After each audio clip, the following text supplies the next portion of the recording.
नाजरीन अस्सलाम वालेकुम। आप देख रहे हैं peace Hyderabad news and entertainment channel. आपका मेज़बान मोहम्मद यूनुस ताज। हमारे यूट्यूब चैनल पीस हैदराबाद को लाइक कीजिए, शेयर कीजिए और सब्सक्राइब कीजिए। आज की ताज़ा खबर ये है। స్పీకర్ గారు ఈరోజు ఎంఐఎం పార్టీ తరఫున రెండు పద్దుల మీద మాట్లాడే ఇచ్చే సమయానికి మా MIM party flow leader Akbaruddin Owaisi గారికి ధన్యవాదాలు తెలుపుకుంటూ, స్పీకర్ గారు, అధ్యక్ష, 2018లో అసెంబ్లీ ఎన్నికల తర్వాత వెంటనే రాష్ట్రంలో గ్రామ పంచాయతీ ఎన్నికలు జరిగినట్టు మాకు సహకారం గుర్తు ఉంది. అధ్యక్ష, 2019లో లోక్సభ ఎన్నికల జరిగిన వెంటనే రాష్ట్రంలో ఎంపీటీసీ, జెడ్పీసీ ఎన్నికలు జరిగాయి. సంఖ్య 12,769 గ్రామ పంచాయతీలు. ఎలక్షన్ ఎన్నికైన సంస్థ పదవీకాలం ముగిసిన దాదాపు 6 నెలలు దాటింది. మరియు అసెంబ్లీ ఎన్నికల తర్వాత వెంటనే ఎన్నికలకు నిర్వహించాలని రాష్ట్ర ఎన్నికల కమిషన్ కాంగ్రెస్ ప్రభుత్వానికి ఉత్తరం జారీ చేయడం జరిగింది. తాజా ఎన్నికల్లో నిర్వహించడం వల్ల ఈ సంస్థ ప్రత్యేక అధికారుల అధీనంలో పనిచేస్తున్నాయి. అధ్యక్ష, 6,000 ఎంపీటీసీ మరియు 563 జెడ్పీసీ ఎన్నికల సంస్థ పదవీ కాలం జూలై 4తో ముగిసింది మరియు తాజా ఎన్నికల ప్రకటించిన లేదు. ఫలితము ఈ సంస్థ కూడా ప్రత్యేక అధికారుల కింద పనిచేస్తున్నాయి. తెలంగాణ పంచాయతీ రాజ్ చట్టం 2018 ప్రకారం ప్రతి 5 ఏళ్లకు ఒకసారి సాధారణ ఎన్నికలు నిర్వహించాలని ఉంటుంది. రెండో సాధారణ ఎన్నికలు గ్రామ పంచాయతీ, ఎంపీటీసీ, జెడ్పీసీలకు జరగాల్సి ఉండగా ఓటర్ల జాబితాలను సిద్ధం చేయాల్సింది.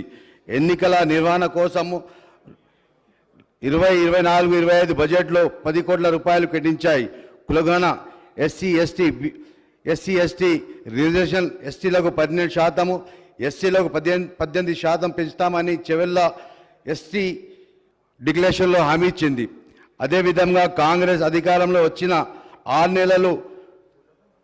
నెలల లోపు కులగణన, బీసీ కమిషన్ నివేదిక ఆధారంగా బీసీ రిజర్వేషన్ పెంచుతామని కామారెడ్డి బీసీ డిక్లరేషన్ హామీ ఇచ్చింది.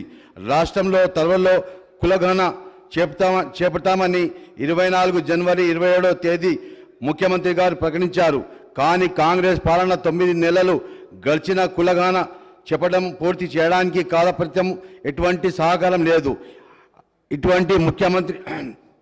ఇటీవల ముఖ్యమంత్రి గారికి పంచాయత్ స్థానిక ఎన్నికలపై సమీక్షా సమావేశం నిర్వహించారు. అక్కడ కసరత్తు ప్రవహించినప్పుడు 50 కులగణన పూర్తి చేయడానికి కనీసము 5 నెలల పడుతుందని అధికారులు ఆయనకు తెలియజేశారు. కాంగ్రెస్ నాయకుడు రాహుల్ గాంధీ దీని తన జీవిత లక్ష్యమని పేర్కొన్నందుకు కులగణన కలపరితమని ప్రభుత్వం కృషి చేయాలని నేను కోరుకుంటున్నాను. గ్రామ పంచాయతీ, ఎంపీటీసీ, జెడ్పీసీ ఎన్నికల నిర్వహణకు పరిమితం ప్రభుత్వం ప్రకటించాలని నేను కోరుకుంటున్నాను. ప్రభుత్వం మొదలు కులగణన నిర్మించాలని, ఆ తర్వాత స్థానిక సంస్థ ఎన్నికలు నిర్మించాలని కోరుకుంటుంది. అంటే కులగణన లేదా స్థానిక సంస్థ ఎన్నికల త్వరలో జరిగే అవకాశం లేదు. ఎన్నికైన స్థానిక సంస్థ లేనందున కేంద్ర ప్రభుత్వం నుండి ఆర్థిక కమిషన్ గ్రాంట్ వచ్చే అవకాశం లేదు. ఎందుకంటే కేంద్ర నిధులు పొందడానికి సంస్థ ఎన్నికలు నిర్వహించడం తప్పనిసరి. 24-25 బడ్జెట్లో రాష్ట్ర బడ్జెట్లో 15వ ఆర్థిక సంఘం నిధుల కోసం 1,13,42,51 కోట్ల రూపాయలు, గ్రామ పంచాయతీ, మండల పరిషత్లు, జిల్లా పరిషత్లు రాష్ట్ర ఆర్థిక సంఘం నిధుల కోసం 1,519,97 కోట్ల రూపాయలు కేటాయించారు. అధ్యక్ష, గ్రామీణాభివృద్ధి శాఖ అమలు చేస్తున్న ప్రధాన పథకంలో ఆసరా ఇప్పుడు చేయూత అని పేరు మార్చబడింది.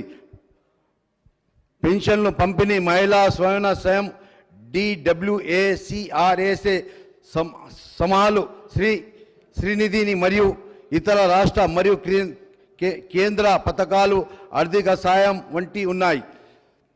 సీనియర్ సిటిజన్ వింతులకు, ఒంటరి మహిళలకు, బీడీ కార్మికులకు, లాడీ టవర్ల చేనేత కార్మికులకు, ఎయిడ్స్ పెళ్ళిళ్ళ ముత్తపిండలకు, గుళ్ళకు నెలవారీ పెన్షను 4,000 రూపాయలు, వికలాంగులకు 6,000 రూపాయలు పెంచుతామని కాంగ్రెస్ ప్రభుత్వం ఇంకా కలపరితం నిర్ణయించలేదు. ప్రస్తుతం ఈ పింఛను ప్రస్తుతం రేట్లు మాత్రమే చెల్లించబడుతున్నాయి మరియు లక్షలాది కొత్త దరఖాస్తులు ఇంకా ప్రాసెస్లో చేయబడుతున్నాయి మరియు మంజూరు చేయలేదు.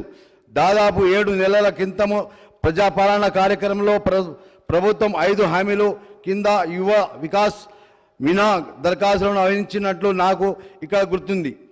ఆసరా పింఛన్ పథకం నిజంగా వివిధ వర్గాల కింద పేదలకు సాయం చేస్తుంది. అయితే కొత్త దరఖాస్తులను మంజూరు జాప్యం జరుగుతుంది. బ్యాంకుల ద్వారా పెన్షన్ల పంపిణీలో కూడా జాప్యం జరుగుతుంది మరియు నెల మొదటి వారంలో పెన్షన్లు లబ్ధిదారులకు చెల్లలేగు. ఆలస్యానికి తగ్గించే చూడవాలని నేను ప్రభుత్వానికి అభినందిస్తున్నాను. ఇందిరా మహిళా శక్తి పథకం అధ్యక్ష, ఇందిరా మహిళా శక్తి పథకం బడ్జెట్లో ప్రకటించబడింది మరియు ఈ పథకం కోసం భారీ 1,00,000 కోట్ల రూపాయలు సమీకరించాలని ప్రణాళిక చేయబడింది.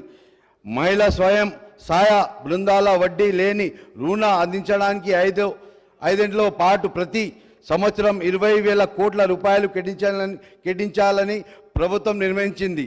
మహిళా స్వయం సహాయ బృందాలతో ప్రతి ప్రభుత్వానికి ప్రమాదము జీవిత బీమా కవరేజీని అందించడానికి ఇందిరా జీవిత బీమా పథకానికి కూడా ప్రకటించారు. 1 కోటి మంది మహిళలు కోటేశ్వరులుగా మార్చడమే ప్రభుత్వం లక్ష్యమని ఎలా ఎప్పుడు జరుగుతుంది వేసి చూస్తున్నామని ఆర్థిక మంత్రి చెప్పారు.